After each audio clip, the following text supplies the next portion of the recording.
No Evangelho segundo escreveu Lucas, no capítulo 11, verso 1, diz assim: E aconteceu que, estando ele a orar, num certo lugar, quando acabou, lhe disse um dos seus discípulos: Senhor, ensina-nos a orar, como também João ensinou os seus discípulos. E ele lhes disse: Quando orardes, dizei: Pai, santificado seja o teu nome. Venha o teu reino. Dá-nos cada dia o nosso pão cotidiano. Perdoa-nos os nossos pecados, pois também nós perdoamos a qualquer que nos deve, e não nos conduzas em tentação, mas livra-nos do mal. A oração é um caminho desconhecido para alguns, mas para outros tem edificado corações. Há quem diga que é uma escada com degraus, porém há quem a conheça como o caminho da fé. Neste caminho, não há perguntas sem respostas, nem pedidos que não sejam solucionados, pois Deus tem atendido pessoas, principalmente quando clamores se alinham à sua vontade. É verdade que desde o Antigo Testamento muitos foram abençoados pela oração. Podemos falar de Abraão, que tornou-se pai de multidões por causa desta comunhão com Deus. Quanto a Jacó, teve a vida transformada pela oração. Moisés recebeu sábia direção e Ana deixou de ser estéril. E tenho certeza que pelo mesmo poder você será atendido em nome de Jesus. Talvez nunca disseram aos discípulos que líderes e profetas oravam para que pudessem manter a comunhão perfeita com o Senhor. Mas foi no Novo Testamento que algo histórico acontece quando Jesus os ensina uma forma simples de orar. Até aquele momento, eles tinham ouvido muitas coisas, sempre iam ao templo, participavam das festas e cerimônias, mas não compreendiam a oração. E por mais estranho que pareça, aquilo que vou lhe dizer, entenda. Antes do ministério de Cristo, todos buscavam o sagrado através de ritos. As pessoas tentavam chegar a Deus com sacrifícios. Porém, sabemos que Jesus não se ateve aos rituais para se aproximar do Pai, mas os ensinou a orarem e serem atendidos também. Aprendemos então que não é por meio de sacrifícios que atualmente Deus responde, nem através de oferendas que surgem as respostas, porque Deus ouve, atende quem clama e faz o melhor quanto às suas necessidades. Portanto, há um conselho bíblico que diz: entre em teu quarto, feche a porta e diga em secreto, e aquele que vem em secreto há de atendê-lo. Ou seja, o primeiro passo a saber é que a oração que traz resposta é secreta, e que isso deve ser uma comunicação diária, não repetitiva, que o ligará ao Criador. Por esta razão, disse Jesus: quando orarem, orem assim. Entendo que estava ensinando um jeito novo, uma oração com tópicos importantes, 5 degraus que devem compor a oração e seu momento com Deus. Afirmamos então que o primeiro tópico é: Pai, santificado seja o teu nome. Isto é reconhecer que há um ser criador, santo por excelência, cujo nome não há mistura, pois Deus é puro, inconfundível e arquiteto perfeito. Aos cientistas, Deus é o matemático absoluto. Aos docentes, ele é mestre. Aos terapeutas, Deus é o realizador dos sonhos, mas aos governantes é ele quem governa. Aos psicólogos, Deus é quem os ouve, instrui e protege a mente humana, mas aos órfãos, Deus é pai, sendo que nunca foi filho e não tem precedentes.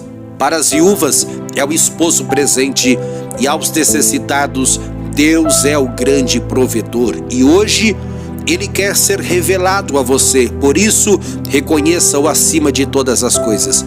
Interessante que indiretamente Jesus expressa sobre a santificação e a aponta como prioridade ao ser humano, ao passo que somente em Deus encontraríamos a fonte da salvação. Pois quando sentimos fome ou sede, não há dia ou hora para se recompor, e assim precisa ser a nossa comunhão com Deus. Já o segundo tópico, há um ensino sobre a importância do reino de Deus, e entendemos que aqui está uma petição necessária que deve compor a sua oração: venha o teu reino. Ter acesso ao reino é uma prioridade ao ser humano e precisa ser conquistada antes de qualquer coisa, seja no campo espiritual ou físico. Pois na verdade podemos ter tudo na vida, mas sem reconhecer o reino de Deus não teríamos futuro. O nobre sem Deus seria pobre, mas o pobre com Deus é abundante. O sábio sem Deus seria apenas letrado, mas o indouto com Deus torna-se culto. Por isso, permita que o Senhor faça morada no teu coração, e os teus resultados, aquilo que você tanto espera, será notável com a ajuda de Deus. Não se esqueça que, se não fosse o Senhor, tínhamos sido consumidos, e que somente pela sua bondade somos mais que vencedores em Cristo Jesus.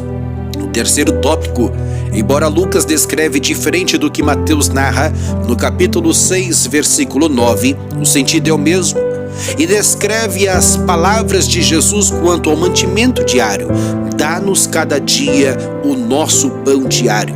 Nisto percebo que Cristo despertava nas pessoas a consciência sobre aquilo que era importante, levando-as a saber que tudo que tinham era uma dádiva divina.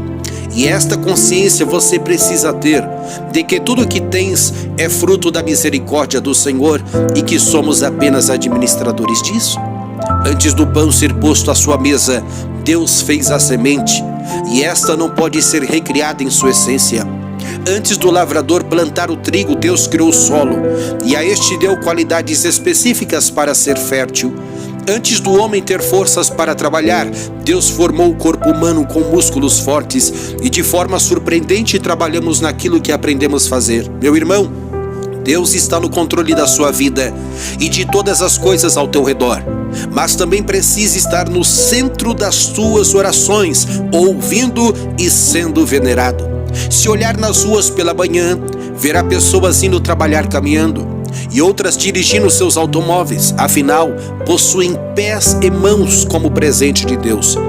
Mas aos que ainda não têm um automóvel, observe que desenvolvem certas habilidades, como talentos e profissões. Então, agradeça a Deus por ter lhe dado a vida e formado alguém especial como você. Se conhecemos a Deus, falamos em línguas, mas não perdoamos as ofensas então do próximo, precisamos compreender o próximo tópico. Perdoa-nos os nossos pecados, pois também nós perdoamos a qualquer que nos deve ou que nos ofende. Aqui, Jesus ensina seus discípulos a reconhecerem os próprios erros, pecados cometidos de forma involuntária, e suplicarem na oração para serem perdoados. E explica que quando perdoamos alguém e entendemos o semelhante em suas limitações e fragilidades, podemos enfim ser perdoados. Então, meu irmão, libere perdão antes de procurar por ele. Aprenda a falar com as pessoas e compreendê-las, pois isto é um dom divino.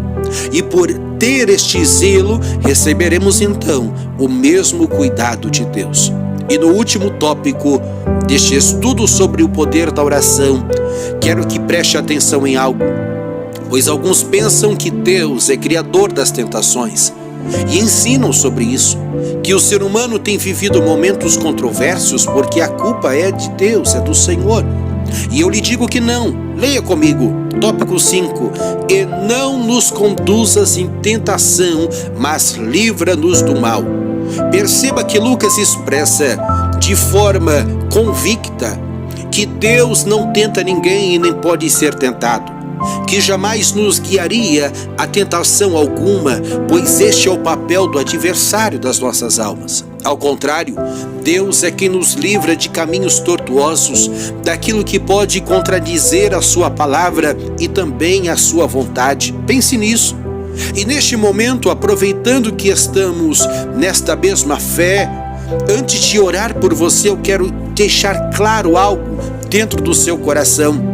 O quanto você precisa não apenas de Deus, mas compreender a riqueza que é o Espírito Santo. Não ore sozinho. Se você orar sozinho, a sua oração será repetitiva, mas orando em espírito, há uma virtude concedida por Ele para que você possa chegar onde deve chegar, para que você possa vencer da forma que pretende vencer. Quando você ora em espírito, o Espírito do Senhor Deus, Ele visita o coração do Senhor, e a Bíblia diz que Ele chora por nós com gemidos inexplicáveis, sem explicação. Ele intercede, mas também Ele sonda aquilo que está no coração de Deus ao teu favor. Vamos orar? Feche os teus olhos e neste momento coloque no altar de Deus as suas necessidades e tudo dará certo em nome de Jesus. Senhor Jesus, queremos te agradecer pela vida. Queremos te agradecer, Senhor, por todas as coisas que tem feito em prol do ser humano. Pai, nós te reconhecemos como o Senhor da nossa alma, como o dono da nossa existência e também o Criador do universo e do mundo e das coisas boas que há. E eu te peço, Senhor, que neste momento venha visitar a pessoa que nos ouve, esta pessoa que necessita, que carece da tua resposta, que compreende hoje a importância do teu reino. Senhor, que tem lhe agradecido pelas suas provisões, pelo mantimento, pela saúde, pelo trabalho e por tudo que possui. Também, Senhor, esta pessoa reconhece os seus defeitos, delitos, erros, problemas que foram causados mediante a falta de sabedoria momentânea. Mas em ti, Senhor, a tua palavra diz que tudo quanto nós pedirmos ao Pai, Jesus, no teu nome, crendo nós receberíamos. E aqui estamos apresentando esta família, apresentando esta pessoa, apresentando este irmão, esta vida que precisa de uma resposta, precisa de uma bênção especial, precisa de um milagre.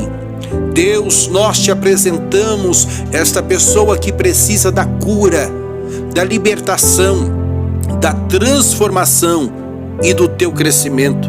E eu creio, Senhor, que só de estar recebendo a ti neste momento e reconhecendo que todos os problemas pelo qual ela se envolveu, a culpa não é sua, Senhor. Não proveio de ti as adversidades, mas das circunstâncias do mundo ou das escolhas. Senhor, então receba este coração, esta pessoa, esta família, esta vida, pois nós te agradecemos no nome de Jesus pelo milagre. Amém? Fica com Deus e se lembre, não ore sozinho, ore em espírito.